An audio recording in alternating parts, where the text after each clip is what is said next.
Let's talk about the election, man. Oh yeah, this. Oh yeah. Because we've got some funny. They're conspiracy articles, I guess, but they're real. Do you have his tweet? The actual tweet pulled up? It's probably in here. So I have. There you go. Oh yeah, okay, there it is. Wait, what? Oh no, this is an old one. It's an old tweet. CNN, of course, they probably wouldn't pull up the actual tweet. Of course they don't. Yeah. Yeah. He claimed without evidence the conduct. You know what, man? I'm gonna tell you this right now.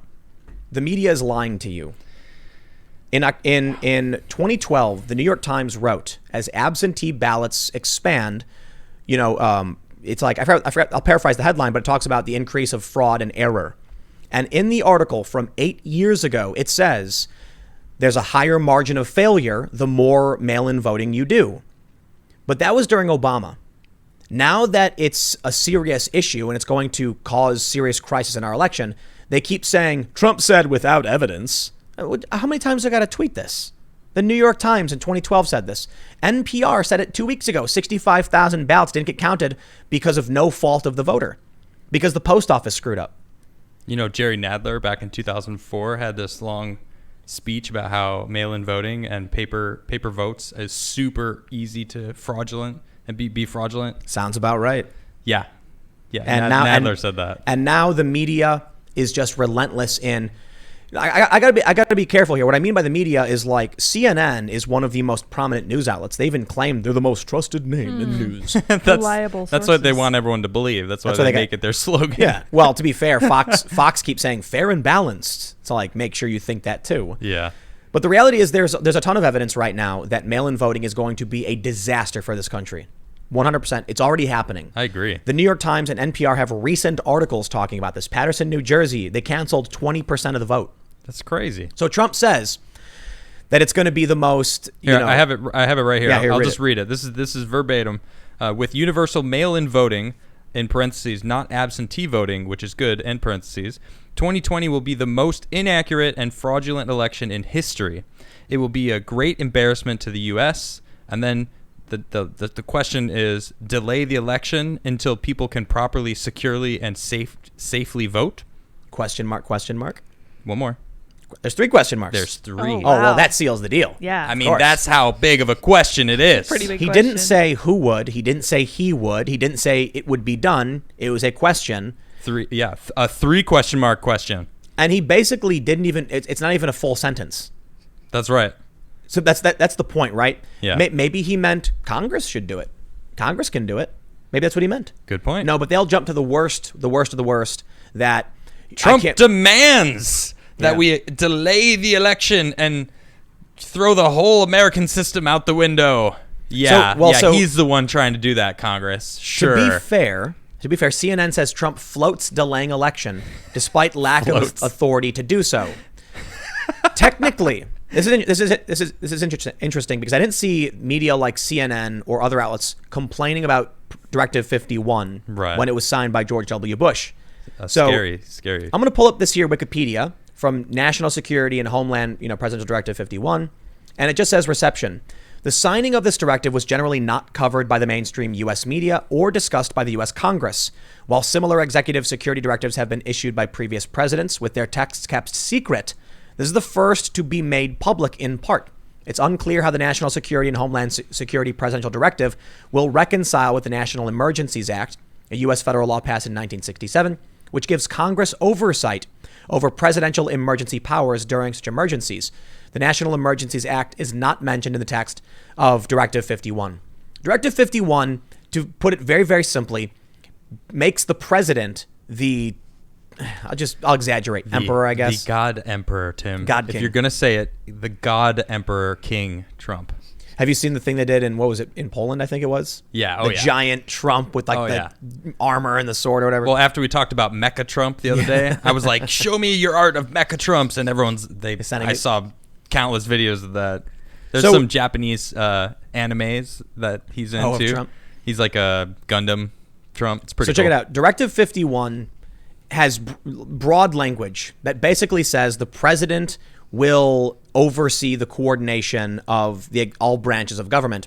And it does say that it must be a constitutional government. The literal goal of Directive 51 was that if we got nuked, 50 billion times or whatever, and the country was in shambles, then Directive 51 would try and start the government and protect it. Well, I think 50 billion nukes.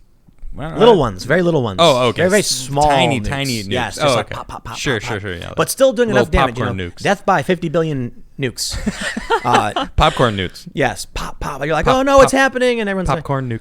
So when this was signed, Dropped by the UFOs. collective left went insane. Mm-hmm. Like all these articles were written saying, there's one specifically from Slate where they're like, this would give Trump the power to, I don't know, postpone an election because it puts him in charge of coordinating all branches. Couldn't he kick out all the incumbents also? I mean, arguably, depending on who you ask, yes. It like the powers under Directive 51 are like insane. Or arrest all the people that have. I'm not going to get into that. Here's the issue. Need to be arrested? So could Trump postpone the election? Technically, under a national security directive. Now, let me read for you the prerequisites. They say, Directive 51, signed by George W. Bush, is a presidential directive establishing a comprehensive policy on the federal government's structures and operations in the event of a catastrophic emergency. Such an emergency is defined as any incident, regardless of location, that results in extraordinary levels of mass casualties, damage, or disruption severely affecting the U.S. population, infrastructure, environment, economy, or governmental functions. I think we've already we're done. We're there. Yeah, it's already ready. So theoretically, Trump could say, COVID, 154K dead. The GDP was down by some people are saying it's only 10%. Some are saying it's 33%. We've been very, very negatively impacted by this major global catastrophe. Yeah. Thus, he could invoke. Look. Not only that, though, you got to add into the whole, India, now Australians are backing India. China and Pakistan are joining forces. It's like, what's going on over there? Something's about to pop. Yep. So you've got reports of surveillance drones seeing like China and Pakistan are forming ranks on the surrounding India for like a pincer attack on both fronts, which would strain India, be very difficult for them to defend against. Australia, I guess, announced what did they announce? They said that they would back India. They got India's back. And we've already done, we've sent out strike teams with Australia. Yep. Into the South China Sea. And we're buddies with India, too. Totally. We got India's back, yeah. When Trump went to India and they had 60,000 people all cheering and screaming the whole for him. stadium filled up. They love that man. I'm sure he loved it, too. So there's a lot of reasons Trump could just be like, I invoke these powers. Yep. Now, here's the big question. They say it's not been constitutionally tested yet. And I think that's completely irrelevant. Yeah. How will you test something that claims to supersede the government? Yeah, how do you test that? Exactly. This would be the time when we got cronies in the government all across the board doing crazy stuff. I don't think now is the time for a Directive 51. No. No, Okay. but we're getting dangerously close because people don't realize how bad it's getting with the economy. Yep. People don't get it, man. You can't just print money. You can't just keep printing money. That's what they want. Now, interestingly, though, I wonder, it's really hard to know exactly what's going to happen to the value of the dollar. Could there be deflation or inflation?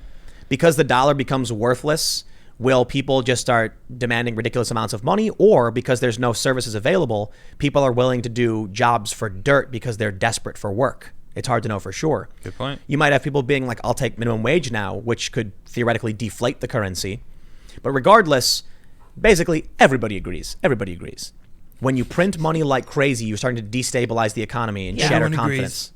Everybody agrees. We got the best UFOs. We got the best economic instability. We got the best printing of $6 trillion. And now they want to extend these benefits. And that's going to lead to chaos. The housing market's going to be in chaos. The stock market's already been going ridiculous throughout COVID, up and down and up and down. It's just been nuts.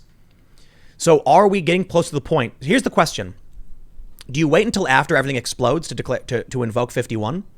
Or do you invoke 51 before it explodes to prevent it from exploding? It's a good question. I mean, he shut down the flights from China, in February, middle of February, end of February, was it? And everyone was like ridiculing him and coming after him. And it's like, now they're saying he didn't do enough. Now, yeah, They were like, exactly. if he shut down travel a month before, he could have saved 50,000 lives. And it's like, you complained when he did it. Yeah, exactly. Like, this is ridiculous. And you were trying to impeach him at the time. Yeah, they were. Yeah, it's like, what?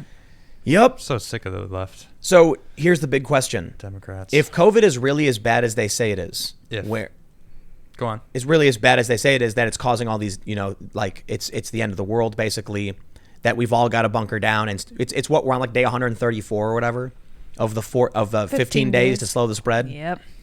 So I'll tell you what, at a certain point, maybe Trump says, I agree with the Democratic governors. This catastrophe is serious and we need an emergency. I'm going to invoke 51 to ensure the continuity of government. They're like, wait, no, it's not that bad. No, it's good.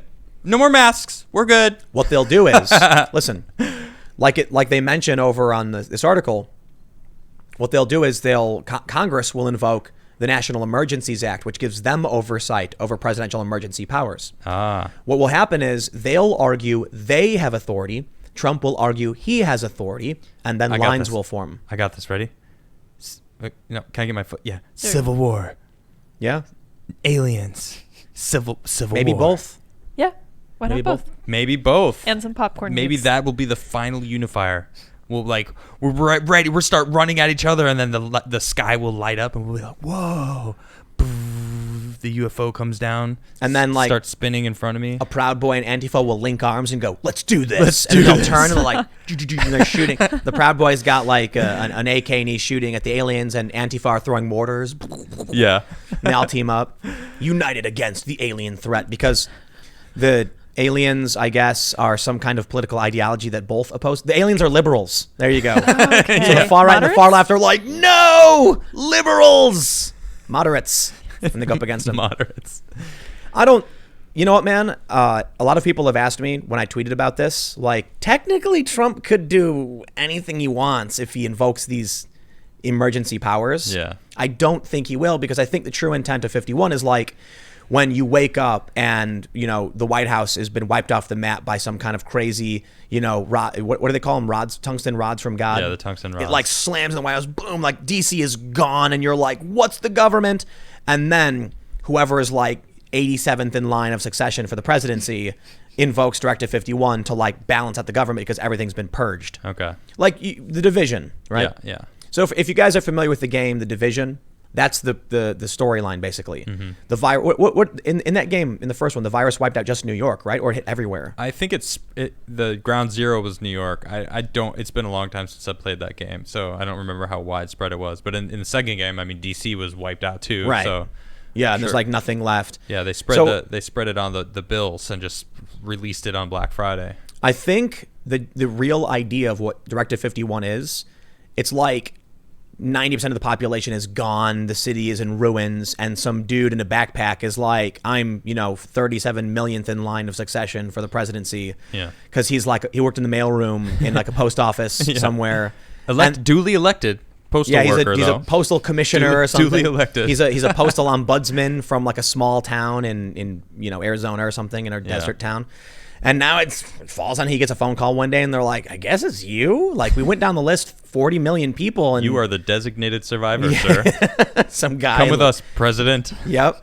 But I think the idea is like, it's supposed to give you a framework if the country has truly been destroyed. I think it's more likely that, we're clearly divided right now. There's this line that they're trying to drag through the sand and force everyone on either side of it, and it's like, vote for Trump or vote for us or you're cut out. And it's like, if we actually do have to go to war with China, if this does escalate to a world war, and we can't be bickering amongst ourselves, we need to unify and actually and he would have to do that. And that's what I think would be the more realistic way of it happening. Right. He'd be like, I agree. All right, I got to do this because we got to stop this because look at what they're doing. There's war going on. My question is, if Trump was like, everybody, we have to come together, China, it's bad, we're going to war. Yeah. And then you were brought into a room and there was like an Antifa guy and they sat you down and they said, okay, Adam, okay, Mr. Antifa, we need to unify because of this shared threat. How about you both agree to only stripping rights from some minorities? Would you agree to that?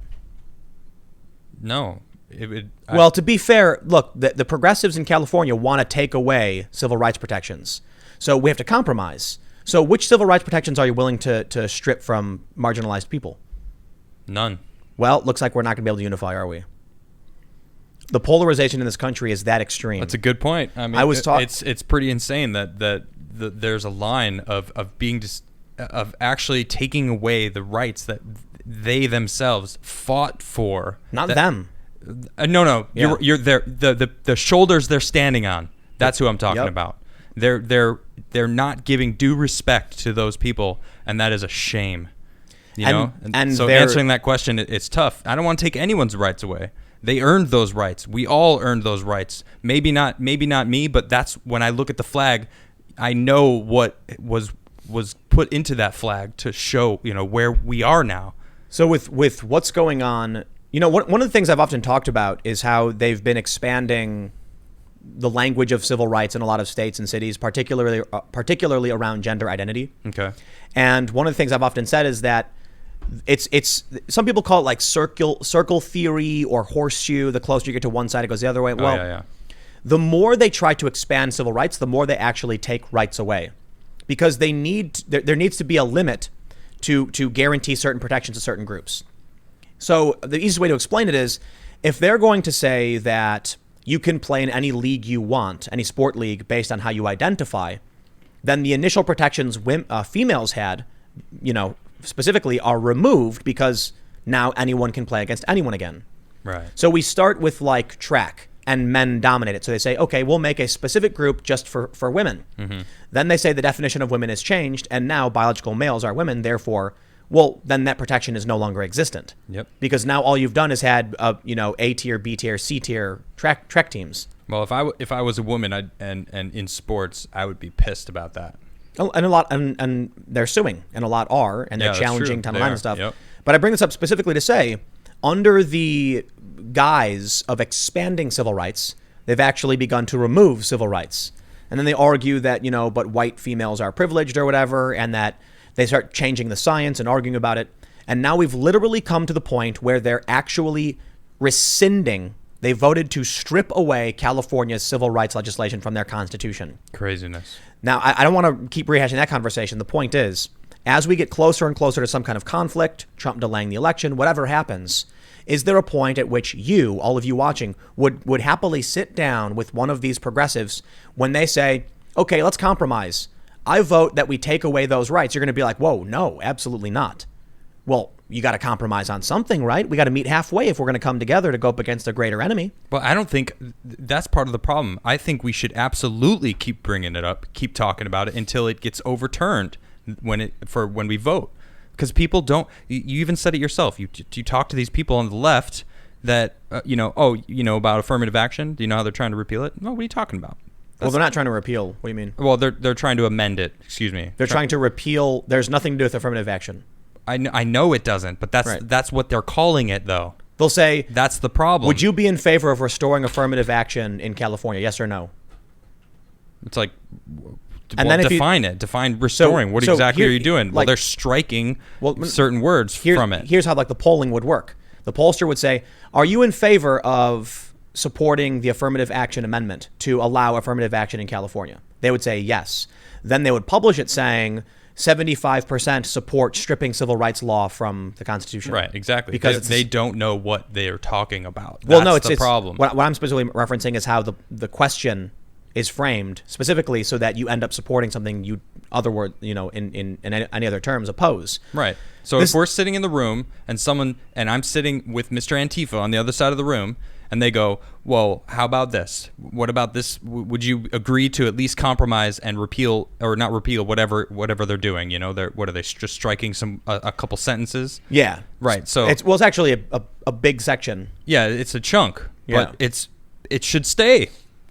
I'm willing to bet you put most people on the other side that are on the left in that room, and you explain it all to them. Most of them are going to be like, what? No, I don't want that. And the problem is when I talk to my friends who are like hardcore progressive leftists and say something like, would you be in favor of this? They're like, no, that's ridiculous. When they look it up, all of the news outlets say it's affirmative action. They don't tell you what the bill actually does. Exactly. But that's not again with the news outlets. I that's can't not stand them. Right. But that's not the point. The reason I'm bringing this up. The point I'm bringing up is I don't believe that how widespread intersectionalism is. There is a compromise because intersectionalism is incompatible with liberalism. And I mean true liberalism, like John Locke, the foundation of this country, the consent of the governed, freedom of speech, expression, life, liberty, and the pursuit of happiness. Intersectionalism is incompatible with American values. Seems like it. When you literally, so one of the reasons why we have civil rights law is because the words of the Declaration of Independence, the words of the Constitution, forced it to occur. You know, people argued, hey, if you think all men are created equal, then you have to get rid of slavery. And people were like, oh, yeah, he's right. Absolutely. And we did. And then you had really amazing people, Booker T. Washington, Frederick Douglass, who are like, about those freedoms you claim to support. Yep. And then a bunch of people were like, that's a good argument. You're correct. We were wrong. Mm-hmm. And then the bloodiest war ever was fought to end it. Yep. So now we've ended up to the point where you even have the Supreme Court arguing you can't discriminate based on gender identity. Well, no, you can't skip past Martin Luther King in the 60s and what they went through, the Civil Rights Act, because that is another step. That's what a lot of, they're trying to take away that legacy. And people don't realize that. And that's the key. Like we can't just skip over that because that's huge.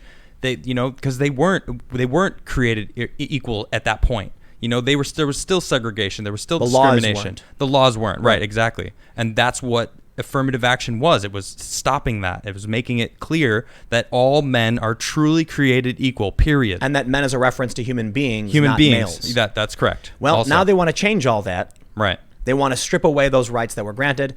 And again, I'm not trying to keep rehashing that argument. I'm talking specifically about the context of war, conflict, civil conflict, international conflict. How would you sit in a room with someone who says straight up, I do not believe in this country. I believe this country should be destroyed. And I think your values are evil. Well, that's assuming that 50% are on this side and 50% are on that side. Well, that I will never, I don't see that at all. Though. I know it's not. That's what I'm saying. It's assuming there's a small portion over here that feel that way, and they can go live in another country if they want. And that's the exact same thing that happened during the revolution. The mistake is that what's actually happening is zealous armed factions are the ones engaging right now. And there are people in the CDC, at least 10%, who signed a letter demanding that they declare racism a public health emergency.